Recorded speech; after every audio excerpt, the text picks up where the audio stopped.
18 July Bangladesh time সকাল 10টায় BTS এর permission to dance on stage live হবে, যেটি তাদের 2021 থেকে 2022 সালের সেউল কনসার্টের অঙ্গীকে।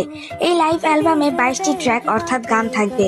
এইগুলো সবগুলোই পুরনো গান, কিন্তু এটি বিটিএস এর কামব্যাকের একটা বিশাল হিন্টস। এর আগে বিটিএস কখনো লাইভ অ্যালবাম বানায়নি।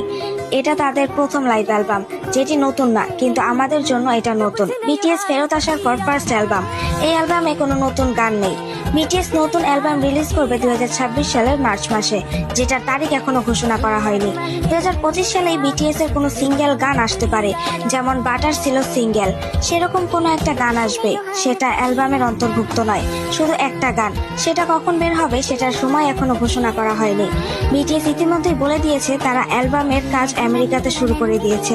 তাই আবারও বলছি, 18 জুলাই কোনো কনসার্ট বা কোনো অ্যালবাম রিলিজ হবে না।